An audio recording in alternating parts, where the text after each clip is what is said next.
बिस्मिल्लाहिर्रहमानिर्रहीम। ख़ातिन हज़रात, अख्तर अब्बास का सलाम पहुँचे। जिन दिनों में पंजाब यूनिवर्सिटी में पढ़ रहा था तो नौजवानों का एक बड़ा खूबसूरत रसाला होता था हम कदम, उसका मैं एडिटर था। हमारे जो कातिब थे कैलीग्राफ़र मोहम्मद सरवर साहब, ये रोज़नामा जंग की जो मेन लीड थी 9 कालमी है वो लिखा करते थे। बड़े मासूम आदमी थे, मेहनती थे और बड़े क्रिएटिव थे। पर जब कभी उनसे गलती हो जाती और हम उन्हें कहते कि ये गलती दूर कर दें, तो वो इतनी मासूमियत से मुंह उठा के ऊपर देखते और एक लम्हे को सोचते। ज़ाहिर है उस गलती को हाथ से गलती हुई होती है, उसको दूर करने में तब कंप्यूटर नहीं था, हर चीज़ हाथ से बनती थी, डिज़ाइन भी, उनके स्क्रीनें लकीरें सब चीज़ें। तो वो एक जुमला उनका होता था, छप के ठीक हो जाएगा। ख़ातिन हज़रात, ये जुमला कई साल हमारे साथ रहा और हम इस पे हंसते थे, मुस्कुराते थे, लेकिन वो कभी इस पे नहीं उन्हें एहसास होता था।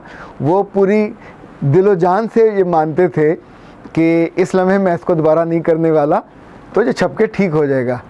ये जो गलतियाँ होती हैं, ये जो कोताहियाँ होती हैं, ये छप के ठीक नहीं होती, छप के और नुमायाँ हो जाती हैं।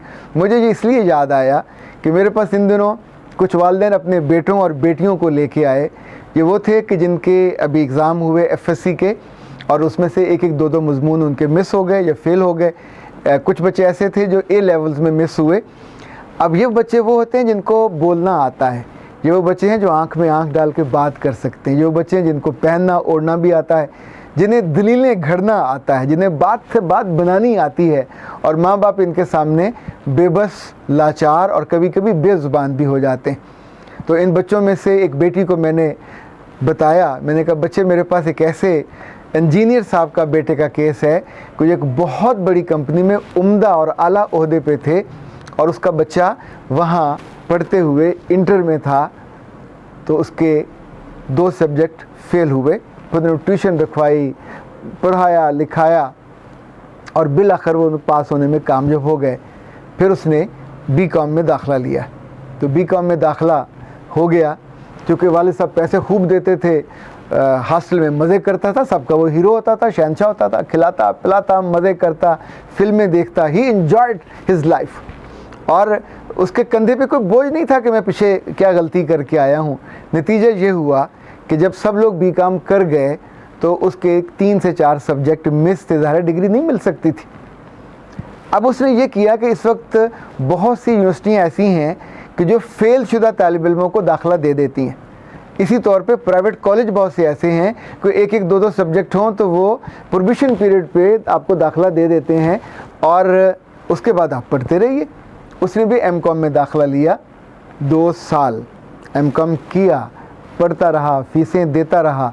जब बिल्कुल आखिरी सेमेस्टर पहुंचा तो यूनिवर्सिटी ने, उस कॉलेज ने उससे कहा कि अपना जो पिछला आपके रिकॉर्ड में पेपर मिस हैं, BCom क्लियर नहीं है, वो लेके आइए ताकि हम आपको आगे इसको मुकम्मल करने की इजाज़त दें। It never happened. He went back. वो जो पिछले थे सब्जेक्ट्स अब वो पढ़ने को दिल नहीं कर रहा था। दूसरा, इज़्ज़त का मसला बन गया कि लोग क्या कहेंगे, ये तो MCom कर रहा था, वो भी लाहौर में, और ये अभी पुराने सब्जेक्ट्स और पुराने मजमून वो भी इसके फ़ेल हैं। सो फेस सेविंग के लिए वो मंज़र से हट गया। अब कुछ अर्सा गुज़रा, he was still in Lahore, getting money from father, spending a lot, पर पढ़ नहीं रहा था, कुछ भी नहीं कर रहा था। 1 साल और गुजर गया और फिर आलम यह था कि एक इत्तेफाक से वाले सब लाहौर आए तो पूछा क्या सूरत हाल है। तो जब उसने आएँ बाएँ शाएँ किया, वो यूनिवर्सिटी पहुँचे, वहाँ से पता चला कि इसकी तो BCom भी क्लियर नहीं है। वापस आके उससे पूछा तो अब उसके पास भी कोई जवाब नहीं था। कहाँ से गिरा, MCom से BCom, और उसके बाद इस वक्त भी वो अब यूँ समझे इंटर लेवल पे है और ज़िंदगी के 3 और 2 5 और 1 जिसने ज़ाया किया 6 साल उसके हाथ से निकल गए।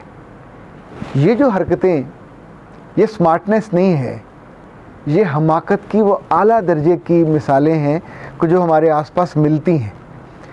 जिस बेटी की मैं मिसाल आपको जिससे मैं बात कर रहा था, वो उसके 2 सब्जेक्ट मिस हुए A लेवल्स में और अपने वो माँ बाप को पूरे यकीन से और तयक्कुन से ये समझाने की कोशिश कर रही थी कि ये मैं पास नहीं करती, मैं बरतानिया के निज़ाम में कुछ ऐसी चीज़ें मैं डिप्लोमा कर लेती हूँ, फ़लाँ डिप्लोमा कर लेती हूँ, उसके बाद एक और डिप्लोमा कर लूँगी तो ये मेरा ग्रेजुएशन के बराबर हो जाएगा। शायद माँ मान जाती, पर बाप समझदार था, वो नहीं माना।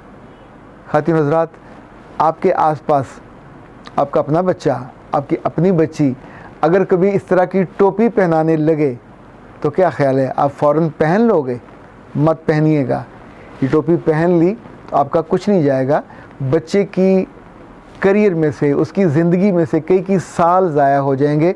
और जब उसके हम असर, उसके साथ वाले बेटे और बेटियां आला ओहदों पे होंगे, आला मुनासब पे होंगे, तो ये अनपढ़ का अनपढ़। अभी कई बच्चे मुझसे कहेंगे बाद में कि जी आपने FA वालों को और FSC वालों को अनपढ़ कहा, तो मेरे बच्चों ये FA FSC कोई डिग्री नहीं है, ये सर्टिफिकेट है। लोग इसको सर्टिफिकेट कहते हैं और सर्टिफिकेट की कोई इम्पोर्टेंस नहीं है। अगर कहीं ये दाखिला आपको दिला दिया तो बिस्मिल्लाह, अगर ये दाखिला नहीं दिला पाया तो जैसे मैट्रिक एक सर्टिफिकेट है, इंटर एक सर्टिफिकेट है, इंटर के लेवल के जितने भी कोर्सेज़ हैं, सिर्फ डिग्री पहली ग्रेजुएशन के बाद बनती है जिसकी ज़िंदगी में कोई इम्पोर्टेंस होती है। उससे नीचे सारे उसी की डिग्रियों की तैयारियों के लिए है। जब आप BS करते हैं तो जो पहली डिग्री है जो इब्तदाई डिग्री कहलाती है, फिर आप MS करते हो, MPhil करते हो, PhD करते हो, या जो आप पढ़ना चाहते हो। सो याद रखिएगा, ऐसी दलीलें अगर आपके मन के अंदर उगती हों और उन पे फल नहीं लगेगा, ना फूल लगेगा, कांटे लगेंगे। और कांटे आपके करियर में और आपकी ज़िंदगी को और आपके वालिदैन की ज़िंदगी को, वो माएँ जो कम पढ़ी लिखी हैं, वो बाप जो बेचारे वक्त नहीं निकाल पाते, इस तरह की दलीलें सुन के वो फिर पैसों का बंडल उठा के आपको पकड़ा देंगे, जाओ जाके तुम फ़लाँ डिप्लोमा कर लो, फ़लाँ कोर्स कर लो। पर वो डिप्लोमा और कोर्स आपको ऐसे ही है, मोटरवे का जो सफ़र है वो मोटरवे का सफ़र है।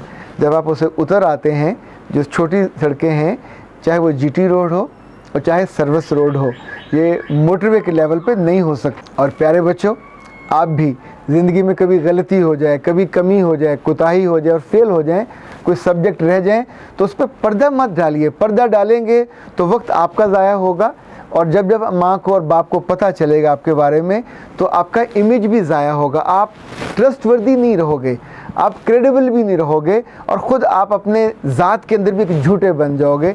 सो झूठी ज़िंदगी कहीं ना कहीं पकड़ी जाती है। और कभी अपनी गलती पे, खुदाई पे ना तो लटकें, ना उस पर अटकें, बल्कि वहाँ से स्लिप करें, आगे चलिए। ज़िंदगी आगे चलती है, रुकने वाली नहीं है। रुक जाए तो ज़िंदगी नहीं है, वो मौत होती है। ज़िंदगी तो चलती रहती।